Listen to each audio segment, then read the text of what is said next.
मनु साहब आपसे बात शुरू करूंगा। मेरे मुताबिक सस्पेंस खत्म हो गया। क्या? मेरे हिसाब से पिक्चर बाकी नहीं है, पिक्चर तय हो गई, सस्पेंस खत्म, कॉन्फिडेंस तोड़ दिया, फिनिश कर दिया। अब पहले वाले नरेंद्र मोदी नहीं है। इस बात की हवा निकल जाएगी वक्फ बिल पास होने के बाद मौलाना साहब। क्या? सबको समझ में आ जाएगा कि 2014 वाले ही नरेंद्र मोदी हैं, 19 वाले नहीं थे। मैंने एक बात कही थी एक दिन बहस में। क्या? मैंने कहा था 2 लोगों को कभी चैलेंज न करना मौलाना साहब। तो लोगों ने पूछा किन्हें?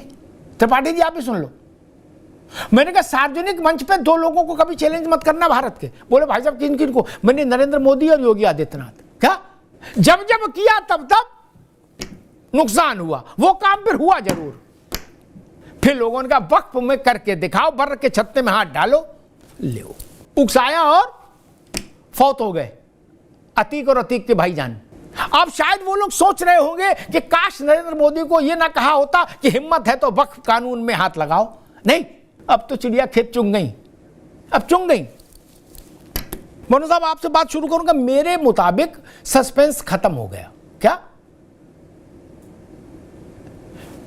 मेरे हिसाब से पिक्चर बाकी नहीं है, पिक्चर तय हो गई, सस्पेंस खत्म।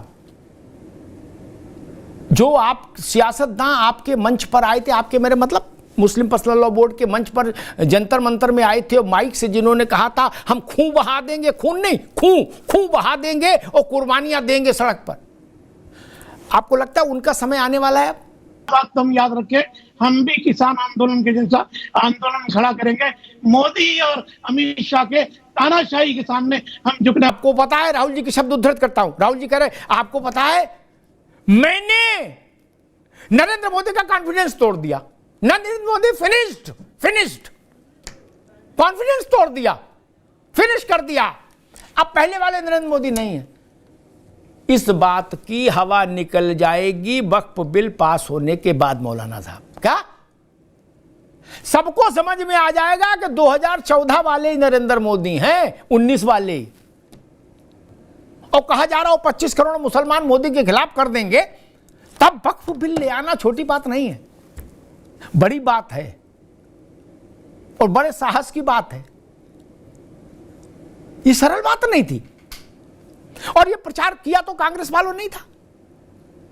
हाँ, उनके पीछे पीछे जो उनके छोटे सहयोगी दल है वो भी हाँ में हाँ मिलाते थे। हाँ बोले अब बीजेपी में वो बात नहीं, अब तो कमजोर बीजेपी है, क्या ये ला नहीं सकते, ये ले आए नहीं थे। मैंने एक बात कही थी एक दिन बहस में। क्या? मैंने कहा था 2 लोगों को कभी चैलेंज न करना मौलाना साहब। तो लोगों ने पूछा किन्हें? त्रिपाठी जी आप भी सुन लो। मैंने कहा सार्वजनिक मंच पे 2 लोगों को कभी चैलेंज मत करना भारत के। बोले भाई साहब किन किन को? मैंने नरेंद्र मोदी और योगी आदित्यनाथ। क्या? जब जब किया तब तब नुकसान हुआ, वो काम फिर हुआ जरूर। मुझे याद है कहा गया था मोदी जी बड़े बहादुर बनते हैं, हिम्मत है तो 370 हटा के दिखाएं। मैंने उसी दिन कहा था कि 370 हट गई, अब नहीं रुकेगी। बोले मंदिर बना के दिखाओ, बन गया। बोले फला ट्रिपल तलाक करके दिखाओ तो जाने मुसलमान लाठी से मारेगा कहा जाता था। क्या? हट गया। फिर लोगों ने कहा वक्फ में करके दिखाओ, बर के छत्ते में हाथ डालो, ले उकसाया और फौत हो गए अतीक और अतीक के भाईजान। अब शायद वो लोग सोच रहे होंगे कि काश नरेंद्र मोदी को यह ना कहा होता कि हिम्मत है तो वक्फ कानून में हाथ लगाओ। नहीं, अब तो चिड़िया खेत चुंग गई, अब चुंग गई। और राजनीति में है कोई बबुआ नहीं होता, ना बउआ होता है। सब रोटी खाते, सबको समझ है। मौलाना साहब अब इम्तिहान आपका भी है, आपसे मेरा मतलब आपका नहीं, पर्सनल लॉ बोर्ड और जमायत का। क्या? अब जो बोला है वो कुछ तो कर गुजरो, नहीं तब तो बात में वजन होगा।